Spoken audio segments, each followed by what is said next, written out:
Okay hello MSc welcome back to my channel. तो आज के इस वीडियो लेक्चर पे हम अपने लेक्चर को आगे को कंटिन्यू करते हैं। तो देखिए हमारी यूनिट चल रही थी फिजिकल केमिस्ट्री की मैक्रो मॉलिक्यूल पे मैं आपको ऑलरेडी 6 लेक्चर्स प्रोवाइड करा चुकी हूँ।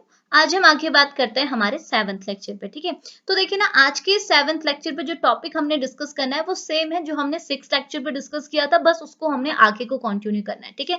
तो होप अगर आप ये 7th लेक्चर देख रहे हैं तो आपने पहले 6 लेक्चर देखना चाहिए था। मैं डिस्क्रिप्शन बॉक्स पे आपको लिंक भी शेयर कर दूंगी ताकि आपको जो कॉन्सेप्ट है वो बराबर से क्लियर हो, ठीक है। मैं यहाँ पे आपको इस 11th लेक्चर को 6 के साथ कंपेयर करते ही बताऊंगी। तो मैं आपको वापस से अगर 6 लेक्चर पे लेके चलूं तो देखो मैं आपको वापस से यही एक्सप्लेन करती हूँ। हमने क्या करना था, देखो 6 लेक्चर पे हमने क्या बात की थी। हमको ना किसी पॉलीमर के लिए मॉलिक्यूलर मास का डिटर्मिनेशन करना है, मतलब किसी पॉलीमर का मॉलिक्यूलर मास निकालना है। तो मैंने आपको क्या बोला था, मॉलिक्यूलर मास क्या होता है, मास ऑफ आपके जो मॉलिक्यूल में एटम्स हैं उनके मास को अगर आप सम अप कर देंगे, ऐड कर देंगे तो आपको पूरे मॉलिक्यूल का मास मिल जाएगा। जैसे मैंने आपको एग्जांपल दिया था, सपोज कीजिए कि आपके पास एक एबीसी आपका एक मॉलिक्यूल है, ये आपका एबीसी एक मॉलिक्यूल है। और अगर आपने इस एबीसी मॉलिक्यूल का मॉलिक्यूलर मास निकालना है तो आपको क्या करना होगा, कुछ नहीं करना होगा। आप क्या करेंगे, ये जो आपका ए एटम है इसका मास निकालेंगे, बी एटम है इसका मास निकालेंगे, सी एटम है इसका मास निकालेंगे। इनको अगर आप आपस में ऐड कर देंगे तो जो आपको वैल्यू मिलेगी उसी को आप बोलेंगे molecular mass of this molecule, ठीक है। अब हमने सेम चीज यही मॉलिक्यूलर मास किसके लिए निकालना है, पॉलीमर के लिए निकालना है। अब देखो अगर आप सिंपली पॉलीमर को देखते हैं तो वो भी आपको एक मॉलिक्यूल की तरह ही तो अपेयर होता है। क्यों? क्योंकि पॉलीमर में जैसे मॉलिक्यूल के अंदर क्या होता है, नंबर ऑफ एटम्स होते हैं। सिमिलरली आपके मॉलिक्यूल के अंदर क्या, पॉलीमर के अंदर क्या होता है, नंबर ऑफ मोनोमर। जैसे एक ये मोनोमर हुआ, ये आपका दूसरा मोनोमर हुआ, ये आपका तीसरा मोनोमर हुआ, तो ये बन गया आपकी एक पॉलीमर चेन, ठीक है।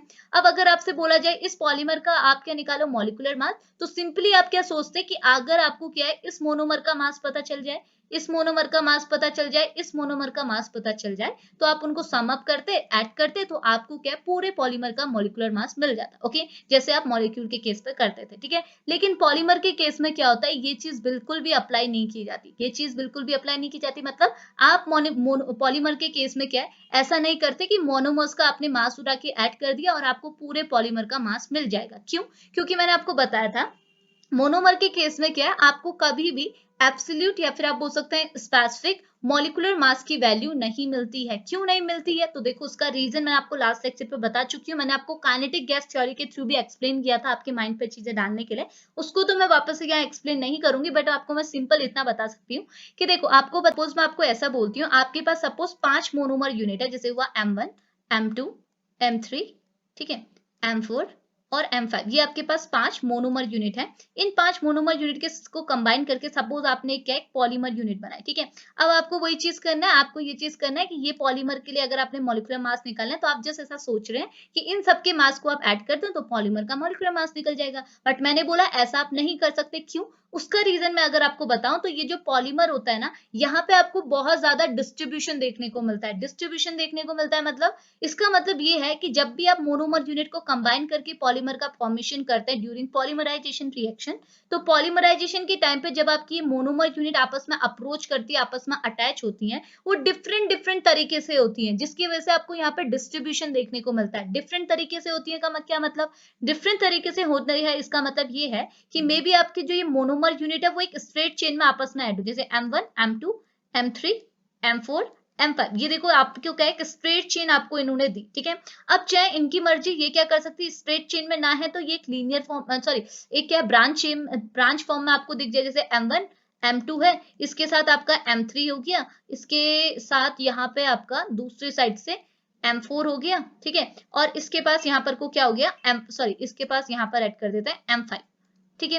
तो देखो ना यहाँ पे आपको एक ब्रांच देखने को मिला, ठीक है। अब आप ये सोच सकते हैं कि ये जो स्ट्रक्चर है दो पॉलीमर के, अगर मैंने आपको सपोज यहाँ पर दो स्ट्रक्चर बनाए तो इसका मतलब आप ये सोच सकते हैं कि ये दोनों पॉलीमर आपके बिल्कुल सेम नहीं है। क्यों? मैंने आपको पॉलीमर्स की प्रॉपर्टी में यहाँ भी इस पर्टिकुलर लेक्चर पे पॉलीमर की प्रॉपर्टी पे भी ये चीज बताई थी कि अगर आपके मोनोमर यूनिट क्या है, अलग अलग जगह से क्या करते हैं, आपस में अटैच करते हैं, अलग अलग कॉन्ट्रीब्यूशन देते हैं। जैसे यहाँ मोनोमर यूनिट एक स्ट्रेट चेन में आई, यहाँ पे सेम मोनोमर यूनिट है बट वो एक अलग फॉर्म में आपस में अप्रोच कर रही है, तो ये दोनों पॉलीमर क्या आपके डिफरेंट डिफरेंट टाइप के हो जाते हैं, ठीक है। जिस वजह से क्या होता है, हम ये बोलते हैं कि यहाँ पे आपको एक डिस्ट्रीब्यूशन देखने को मिलता है, आपको एक अलग अलग टाइप के मोनोमर यूनिट के अप्रोच से अलग अलग टाइप का पॉलीमर बन रहा है। जिस वजह से क्या है, यहाँ पर को हम किसी भी पॉलीमर के लिए एब्सोल्यूट वैल्यू या फिर स्पेसिफिक मॉलिक्यूलर मास की वैल्यू को नहीं प्रिडिक्ट कर सकते, हम यहाँ पर एक एवरेज लेते हुए चलते हैं। और इस एवरेज को लेने के लिए हम लोग क्या करते हैं, एवरेज को निकालने के लिए क्या होता है, हमारे पास दो मेथड होते हैं। एक मेथड होता है आपका number average molecular mass method, एक होता है आपका मास एवरेज मॉलिक्यूलर मास मेथड। मतलब ये मेथड नहीं है, हम बोल सकते हैं एक दो तरीके हैं, ठीक है, मेथड मत यूज कीजिएगा। आप बोल सकते हैं आप एक बार नंबर एवरेज मॉलिक्यूलर मास के थ्रू आप क्या है मॉलिक्यूलर मास निकाल सकते हैं किसी भी पॉलीमर का, एक बार आप मास एवरेज लेके किसी भी पॉलीमर का मॉलिक्यूलर मास निकाल सकते हैं, ठीक है। तो ये आपके पास क्या होते हैं, दो तरीके होते हैं, जिसमें से हमने क्या है नंबर वाला number average molecular mass determination वाला हमने लास्ट लेक्चर पर यानी कि लेक्चर नंबर 6 पे डिस्कस किया था। सारे एग्जांपल्स वगैरह सब कुछ मैंने डिस्कस कराए थे। उसके बाद क्या है आज के 7th लेक्चर पे पर्टिकुलरली हम लोग मास एवरेज मॉलिक्यूलर मास पे डिटर्मिनेशन पे डिस्कशन लेंगे, ठीक है। अब देखो यहाँ पे क्या है, मैं आपको नंबर के साथ मास और नंबर को कंपेयर करते ही दिखाऊंगी, क्योंकि दोनों क्या है बिल्कुल रिलेट करते हैं, ठीक है। एक में आपने नंबर लिया है तो वहां आप क्या लेंगे, मास लेंगे, बाकी एग्जाम्पल वगैरह आपके एज इट इज बिल्कुल सेम है, ठीक है। तो कैसे करेंगे आप जस्ट यहाँ पे देखिए, ठीक है। तो देखो ना पॉलीमर क्या होते हैं, पॉलीमराइजेशन क्या होता है, और आपका ये मॉलिक्यूलर मास का क्या कॉन्सेप्ट है, और आप पॉलीमर के केस में क्यों मॉलिक्यूलर मास की एक एब्सोल्यूट वैल्यू को एक स्पेसिफिक वैल्यू को नहीं निकाल पाते, आपको एवरेज लेना पड़ता है, वो मैंने ये थ्योरी पर लिखा है जो मैं आपको ऑलरेडी 6 लेक्चर पे एक्सप्लेन कर चुकी हूँ। तो यहाँ मैंने जस्ट मटेरियल ऐड किया है क्योंकि आपको पीडीएफ शेयर करनी है, तो इसलिए मैंने मटेरियल ऐड किया है, बट मैं इसे वापस से रिपीट नहीं करी क्योंकि हमने आधा जो लेक्चर 6 लेक्चर है उसमें ये चीज डिस्कस कर ली है, ठीक है। अब यहाँ से बात करते हैं, ठीक है। तो देखो ना यहाँ पे आपको ये चीज मैंने पहले भी बोली, अब वेट लिखो मास लिखो बराबर है, मैं यहाँ पर को पर्टिकुलरली मास मास बोलूंगी, ठीक है। तो देखो ना मास एवरेज मॉलिक्यूलर मास को आप कैसे निकालते हैं, तो निकालना तो हम आगे देखेंगे, पहले इसका सिंबल देखो, इसे आप कैसे रिप्रेजेंट करते हैं। इसे रिप्रेजेंट किया जाता है एम, नीचे लिखा जाता है डब्ल्यू। क्यों एम, मतलब आपने मॉलिक्यूलर मास निकालना है, किसके थ्रू निकालना है, वेट एवरेज मॉलिक्यूलर मास से निकालना है, तो इसके ब्रैकेट नीचे बेस में क्या लिखा जाता है, डब्ल्यू। जैसे हम लोग जब लोग नंबर एवरेज मॉलिक्यूलर मास से निकालते थे तो हम क्या लिखते थे, मॉलिक्यूलर मास निकालना है, किससे निकालना है, नंबर एवरेज से निकालना है, तो बेस में लिखते थे एन। सिमिलरली यहाँ पर आप वेट एवरेज से निकाल रहे हैं तो बेस में लिखेंगे डब्ल्यू, ठीक है। अब देखो मैंने ये चीज वहां भी बताई थी कि यहाँ पे क्या है, आपको कभी ये एमडब्ल्यू के फॉर्म में मिलेगा, कभी एमडब्ल्यू बार के फॉर्म में मिलेगा, तो मैंने यहाँ पर दोनों चीजें आपके लिए ऐड की हुई है, ठीक है। अब बात करते हैं आप कैसे मास एवरेज वैल्यू को निकालेंगे, मास एवरेज मॉलिक्यूलर मास को निकालेंगे। इसके लिए फॉर्मूला रहता है, जैसे हमने यहाँ पे डिस्कस किया था, ये जो फॉर्मूला होता है इस फॉर्मूले को मैं आपको सेम यहाँ डिस्कस कराती हूँ, ठीक है। तो फॉर्मूला क्या होता है, देखो वेट एवरेज मॉलिक्यूलर मास का फॉर्मूला ये रहता है आपका, weight of each polymer molecule in sample. आपको क्या एक सैंपल दिया जाता है, मैंने जैसे लास्ट लेक्चर पे बोला था, आपको क्या आपको पता चल गया आप एक पर्टिकुलर पॉलीमर के लिए मॉलिक्यूलर मास नहीं निकाल सकते, आपको क्या एक सैंपल दिया जाएगा जिसमें आपके नंबर ऑफ पॉलीमर्स होंगे। जैसे मैंने एक सैंपल यहाँ पर लिया हुआ है, इस सैंपल को मैंने टेबल पर डाला है कि आपके पास कितने पॉलीमर है, आप देख सकते हैं आपके पास यहाँ 4 पॉलीमर है, polymer 1, polymer 2, polymer 3 and polymer 4, okay. और आपने क्या इन पूरे पॉलीमर्स के लिए एक क्या है, एक आप बोल सकते हैं एक अपने इनके लिए क्या है, आपने एक एवरेज वैल्यू निकालनी है मॉलिक्यूलर मास की। तो हमारे पास इस सैंपल में क्या है कि 4 टाइप के पॉलीमर है, ये चीज आपने माइंड पर रखनी है, ठीक है। तो ये हमको फॉर्मूला हमसे क्या बोल रहा है, फॉर्मूला ये बोल रहा है आपने क्या निकालना है, weight of each polymer molecule in sample. आपके इस पूरे सैंपल में ये जो सारे पॉलीमर मॉलिक्यूल है इनका क्या वेट है, क्योंकि हम लोग यहाँ पर को किसकी बात कर रहे हैं, वेट एवरेज की बात कर रहे हैं, तो हम फोकस कहाँ करेंगे, वेट पे।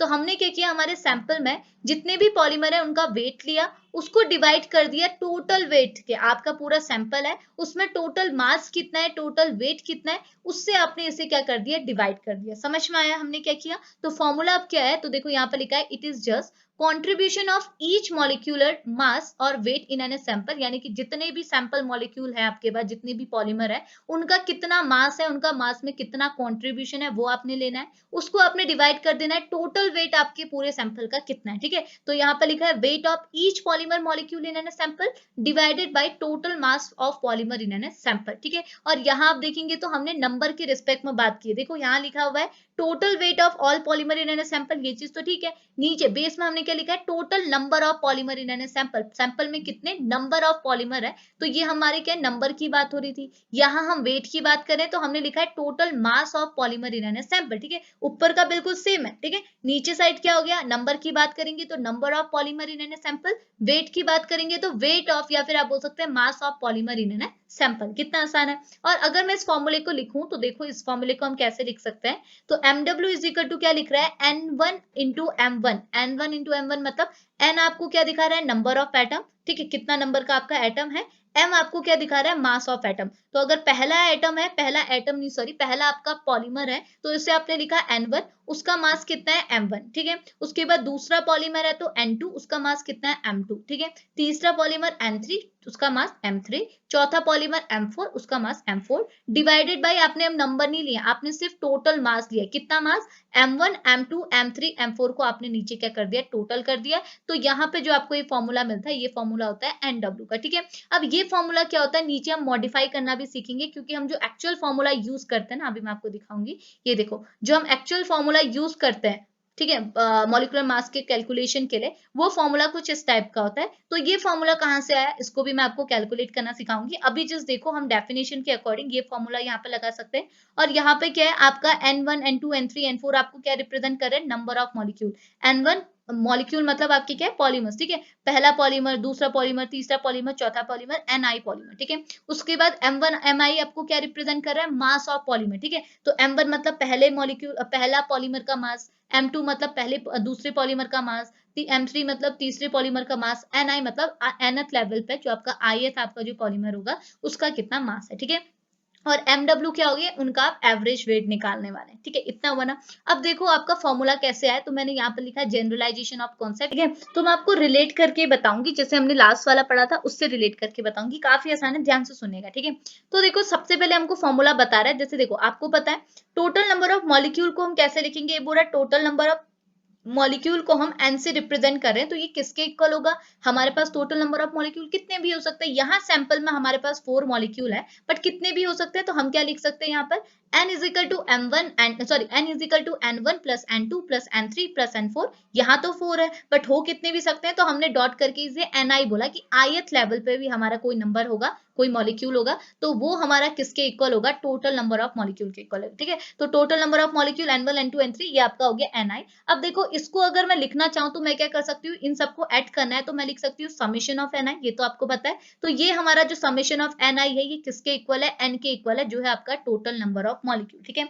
नाउ अब आगे बढ़ो, दूसरा फॉर्मूला आपका क्या है, टोटल वेट ऑफ पॉलीमर। अगर हम लोग पॉलीमर का वेट पूछा है, एक पॉलीमर का कितना वेट है, नहीं एक पॉलीमर का नहीं, सारे पॉलीमर का टोटल कितना वेट है, तो आप क्या करेंगे, देखो आपका जो आपका एक पॉलीमर है, आपका देखो मॉलिक्यूल मतलब पॉलीमर, ठीक है। तो आपका एक मॉलिक्यूल यानी कि एक पॉलीमर है आपका N1, ठीक है। इसका कुछ ना कुछ वेट होगा, सपोज इसका वेट क्या है M1, जैसे मैंने आपको ऊपर बताया N1 पहला मॉलिक्यूल, इसका वेट M1, ठीक है। तो ये पहला मॉलिक्यूल है, पहला पॉलीमर है, इसका वेट M1 है। ये दूसरा पॉलीमर है, इसका वेट है M2। ये तीसरा पॉलीमर है, इसका वेट है M3।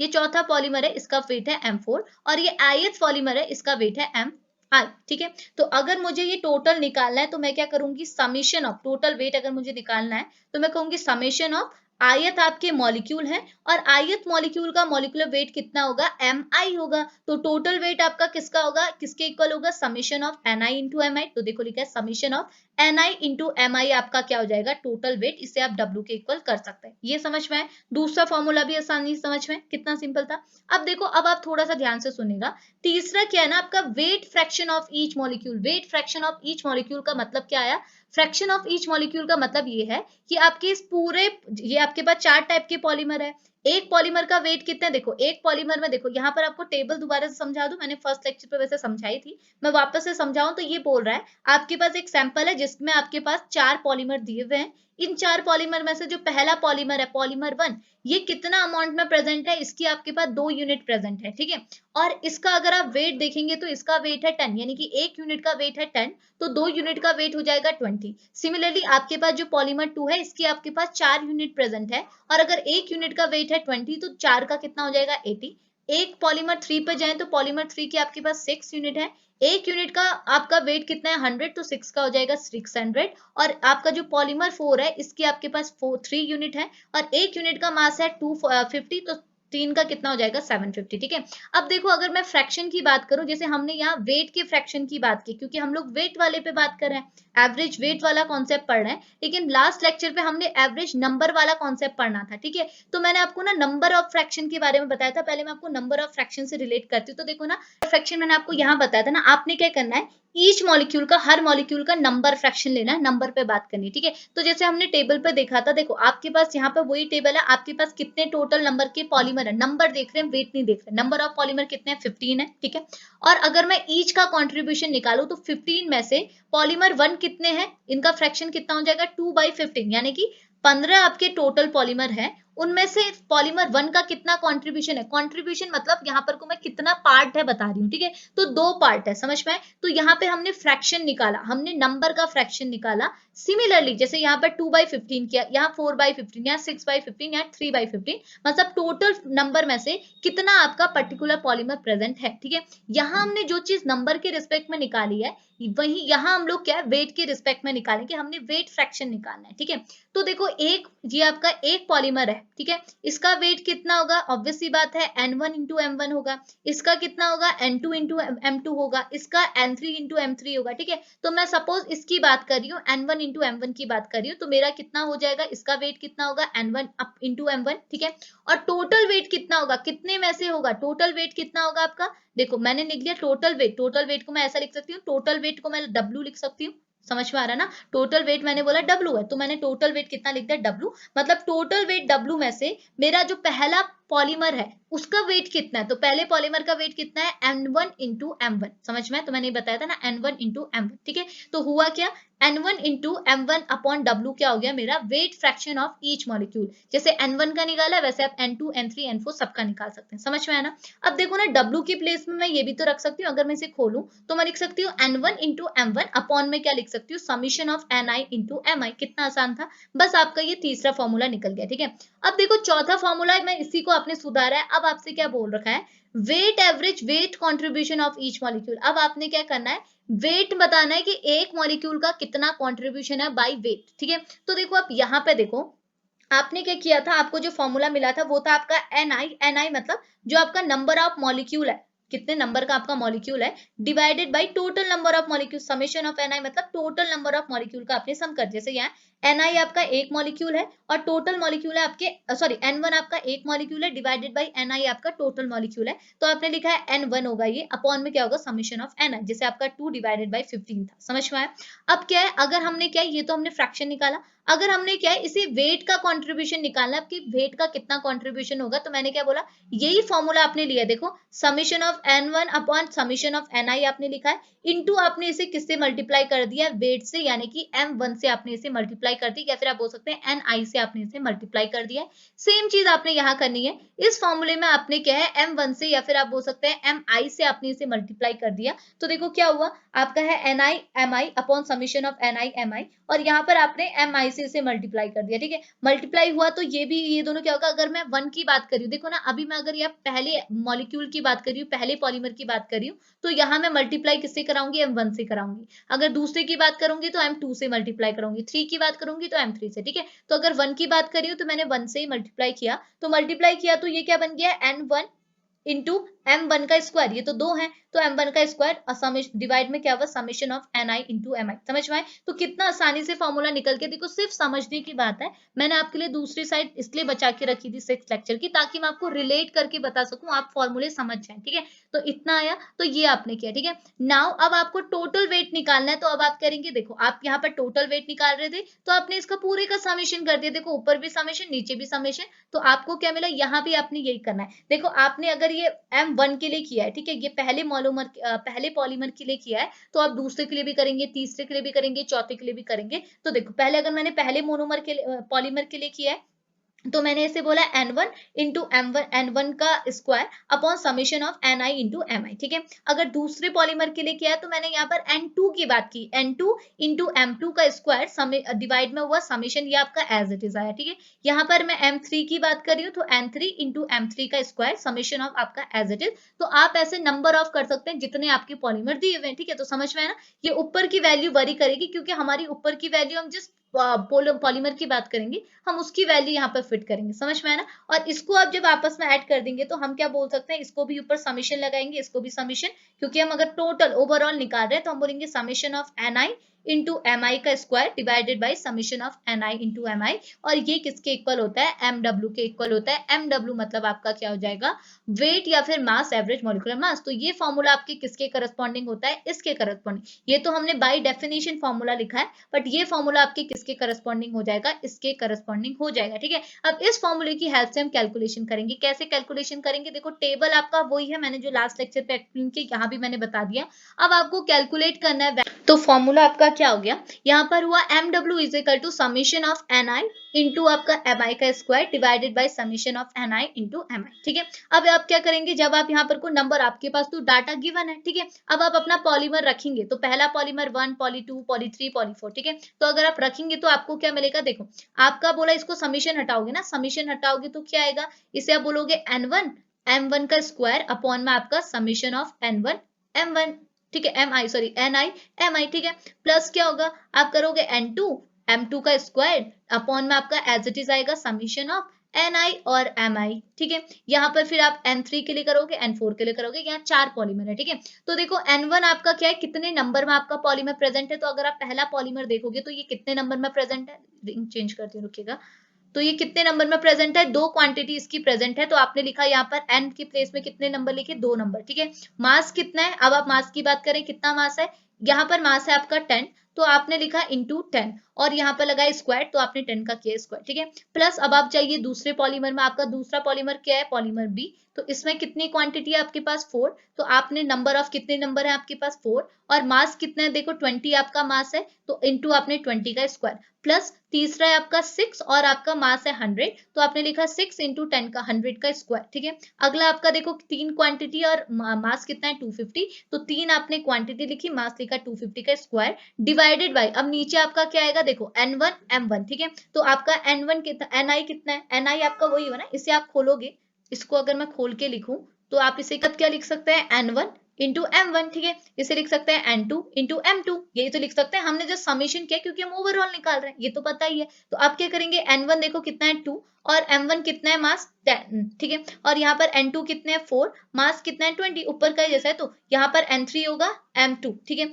यहाँ पर m4 और n4 होगा, यहाँ पर कितना होगा m4। ठीक है, तो थोड़ा सा n1 में बोलने में कंफ्यूजन हो रहा है, तो होप आप कंफ्यूज ना हो रहे होंगे। ठीक है, तो इतना लिखा, तो बस आपने वैल्यूज पुट कर दी। अब आप वैल्यूज पुट करेंगे, स्क्वायर लगाएंगे, सॉल्व करेंगे सारी वैल्यू, तो आपको किसके इक्वल मिलेगा, 249300, तो ये ऊपर वाली वैल्यू आपकी आएगी 249300 डिवाइडेड बाई आपकी 1450। अगर आप इसे डिवाइड करके सॉल्व करेंगे तो आपको एम डब्ल्यू की वैल्यू आपको कितने मिलेगी, 17193 ग्राम, यानी कि आपने क्या है, अकॉर्डिंग टू, अगर आपने एम डब्ल्यू के अकॉर्डिंग अगर आपने वैल्यू निकाली वेट एवरेज मॉलिक्यूलर मास के थ्रू, मॉलिक्यूलर मास की वैल्यू निकालना चाहा इन पॉलीमर्स के लिए, तो आपको वैल्यू कुछ इतनी मिली, यानी कि इतने ग्राम आपको मिला, और इसके केस में आपको कितने ग्राम मिला, इसके केस में आपको इतना ग्राम मिला। ठीक है, तो दोनों की मेथड के थ्रू आपने क्या है, सेम कैलकुलेशन की, सेम टाइप के पॉलीमर लिए, तो मैंने आपको दोनों आपको यहाँ पर शो करा दी। ठीक है, इतना कर लेंगे, ये हुआ। ठीक है, अब देखिए ना, लास्टली एक और चीज मैं यहाँ पर आपके लिए ऐड की हुई है, ये बोल रहा है, जैसे अभी मैंने आपको बोला कि हम ये जितनी भी चीजें पढ़ रहे हैं वो हम एक सिंथेटिक पॉलीमर के लिए हमने मॉलिक्यूलर मास निकालना है। ठीक है,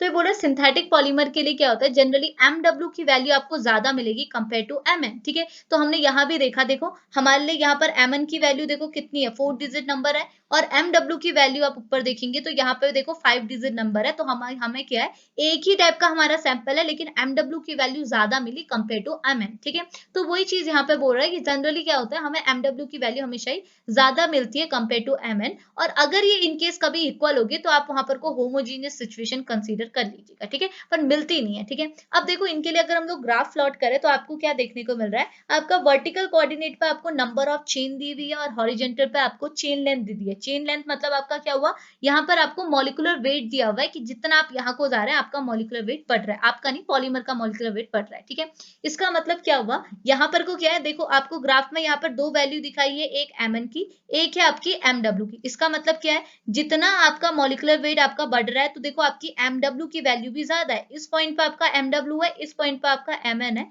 तो देखो जितना यहाँ को जा रहा है उतना मॉलिक्यूलर वेट बढ़ रहा है, इट मींस आपका एम डब्ल्यू की वैल्यू ज्यादा है कंपेयर टू एम एन। तो ये चीज आप यहाँ पर दिखा सकते हैं, और हमने यहाँ पर एग्जाम्पल पे भी ये चीज को प्रूव किया है। ठीक है, बाकी एक और चीज आपको यहाँ पर दिखाई है, जैसे देखो मैंने आपको जब थ्योरी एक्सप्लेन की थी पॉलीमराइजेशन की, पॉलीमर्स की, तो मैंने आपको बताई थी पॉलीमर के पास एक अच्छी खासी प्रॉपर्टी होती है, वो होती है इनकी अच्छी खासी क्या, मैकेनिकल स्ट्रेंथ या फिर आप बोल सकते हैं इनकी थर्मल प्रॉपर्टी। तो ये बोल रहा है ना कि अगर आपका किसी पॉलीमर का मॉलिक्यूलर वेट जितना ज्यादा होगा, उसकी थर्मल प्रॉपर्टी भी क्या होगी, उतनी ही ज्यादा होगी। और देखो थर्मल प्रॉपर्टी क्या होगी, आपकी इंक्रीज होगी जितना आपका पॉलीमर का क्या होगा, मॉलिक्यूलर वेट इंक्रीज होगा। उसी के सिमिलर जितना ज्यादा आपका पॉलीमर का मॉलिक्यूलर वेट इंक्रीज होगा, उतनी ज्यादा उसकी मैकेनिकल स्ट्रेंथ भी बढ़ेगी। यानी कि आपका जो मॉलिक्यूलर वेट है वो किसके डायरेक्टली प्रोपोर्शनल है, thermal property and mechanical strength. तो दोनों के लिए ग्राफ भी हम प्लॉट कर सकते हैं। तो देखो सिंपल सा ग्राफ है आपके, वापस से क्या है, हॉरिजेंटल वर्टिकल कोऑर्डिनेट पे मैकेनिकल स्ट्रेंथ, यहाँ पर थर्मल प्रॉपर्टी, नीचे आपका मॉलिक्यूलर वेट। तो देखो जितना मॉलिक्यूलर वेट बन रहा है उतना ही थर्मल प्रॉपर्टी और मैकेनिकल प्रॉपर्टी बढ़ रही है। कैसे,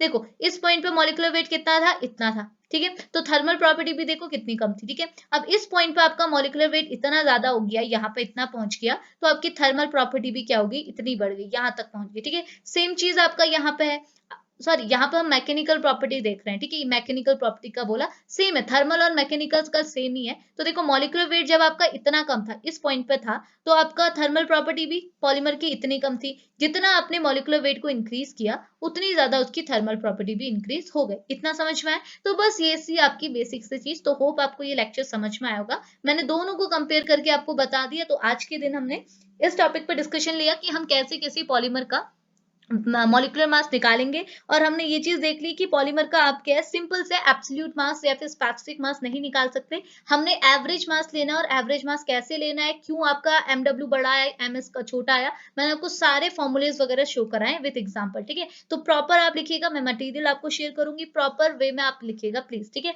तो लेक्चर को अभी हम यही फिनिश करते हैं, मिलेंगे नेक्स्ट लेक्चर में, तब तक के लिए बाय बाय।